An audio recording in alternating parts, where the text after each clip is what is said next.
这几天看起来中国好像赢麻了，刚用稀土拿捏了美国，稀土出口管制一出，煤气供应链直接卡壳，特朗普阵营叫苦不迭。10月13号星期一早上一觉醒来，发现川普已经塌口了。结果没想到澳洲这边又迎来好消息，就在昨天10月12号，澳洲矿业巨头必和必拓与中矿集团签署协议，从今年第4季度开始，对华现货贸易的 30% 用人民币结算。今天我们就来分析一下中澳铁矿石贸易的事儿。先说我的基本结论，在这件事情上中国肯定是赢了，因为关系到铁矿石用人民币定价，但是赢得不够彻底。下面我们就详细来解读一下中国赢在什么地方，为什么又说它赢得不彻底。我们知道中国是全球最大的铁矿石进口国，每年3800亿美元的铁矿石贸易占到全球的 70% 以上，但长期以来却一直受到美元定价的束缚，仅汇率波动每年可能就多掏数百亿美元。2025年10月12号转折点来了，澳洲矿业巨头必和必拓 BHP 与中国矿产资源集团签署协议，从第4季度开始对华现货贸易的 30% 用人民币结算，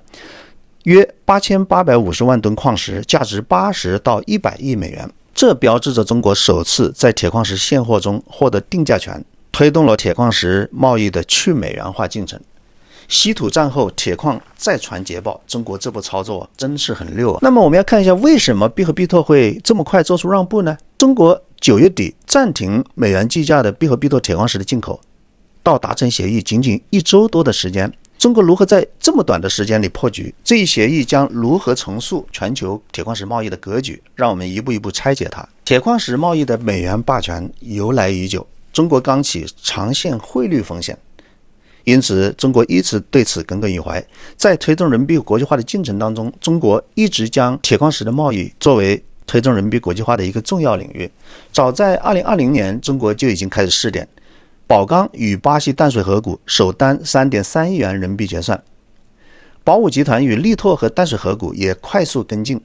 这些小规模的尝试占进口不足 10%， 但是却为今天的突破起到了铺路的效果。2025年上半年呢，中矿集团代表钢企启动了与必和必拓的谈判，基价每吨 109.5 美元，上涨 15%， 但要求用人民币结算，必和必拓坚持使用美元，谈判陷入僵局。不过由于中国市场占到必和必拓销量的 60%，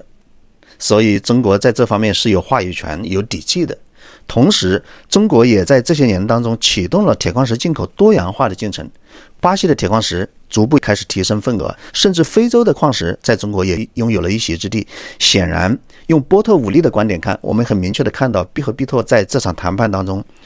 面临着巨大的压力。9月底中方出招了，一纸通知直接暂停了对必和必拓美元计价铁矿石的现货采购，甚至叫停了在途的船货。中矿集团控制了钢企 80% 的采购，这直接击中了必和必拓的现金流，澳洲矿场库存激增，季度损失50亿澳元。10月9号，彭博社甚至宣称争端或拖至2026年。如果拖延的时间超过1个季度，显然必和必拓是无法承受的，甚至澳洲都无法承受。所以澳洲总理阿尔巴尼斯表示了担忧，铁矿石占澳洲出口的 30%， 中国市场无可替代。市场评议人士称中方卡脖子成功。果然1周以后，10月10到11号谈判突然加速，中方用恢复部分采购作为诱饵，必和必拓被迫妥协。10月12号协议落地，30% 的现货采用人民币结算，全流程清算。经多家媒体确认，这是中国定价权的里程碑事件，必和必拓为保份额做出了让步。实际上这些年竞争对手如淡水河谷、力拓等公司已先行。如果我们详细拆解必和必拓和中国的协议，你会发现其中的定价机制是其精华。基价 109.5 美元每吨，按当日汇率转人民币结算，用到港市价实时结算，对齐中国港口的价格，不再靠美元指数，每年调整 15%， 但中方获得额外的溢价折扣，相当于抵消了每年的涨幅。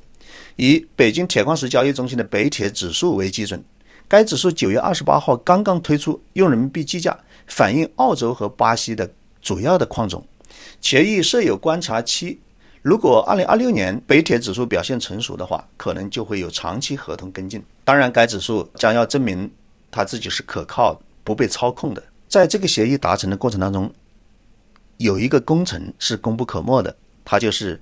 中国跨境人民币支付系统 SIPS。中国人民银行在2015年就推出了 SIPS 系统，覆盖了189个国家。2025年上半年处理90万亿元，它实时结算，缩短结算时间至几分钟，减少了交易风险。在币和比特与中国的协议中， SIPS 整合了贷款和套期保值，确保全链条畅通。币和比特收到人民币后，可以通过悉尼金融中心及时到账，兑换成澳元，或者用互换协议对冲风险。当然，在很大程度上，对币和比特来说，这增加了它的汇率风险暴露。如果要进行套期保值的话，则增加了套期保值的成本。对中国来说，这一方面是有效推进了人民币的国际化，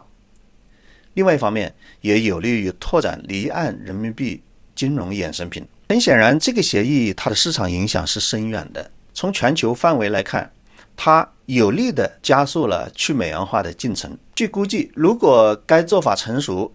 并且形成规模的话，伦敦期货交易所将在2026年推出人民币铁矿石期货，中国指数有可能成为全球铁矿石结算的重要基准。而俄中的能源交易，甚至中东与中国的能源交易，都有可能逐步拓展人民币结算。对中国来讲，它的好处是显而易见的。首先，成本降低了，钢厂的利润可能得以改善。其次，钢厂在采购上将没有汇率风险，并且由于中国钢厂的销售主要在国内，所以两头都用人民币结算，对钢厂来讲，它的利润就更加稳固，整个产业链也更稳固了。但是我们最后要谈的是，中国赢得不够彻底。为什么这么说？大家想象一下，如果人民币作为国际储备货币，它的地位不够稳固的话，那么币和比特拿到人民币后，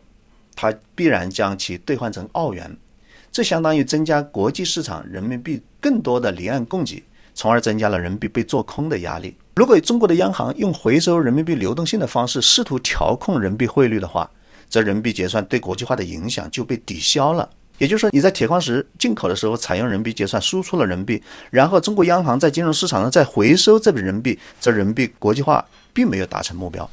因此中国赢了，赢在定价权和汇率风险的转移，但赢得不彻底，因为对于人民币国际化的实质影响有限。当然，如果国际市场对去美元化达成更大范围的共识，大家都需要多元化，更大范围的接纳人民币作为国际储备货币，这种情形对中国来讲才是更有利、更彻底的躺赢。总之，中国这个国庆节之后确实迎来了很多好消息，从中美稀土战到中澳铁矿石结算机制的变革，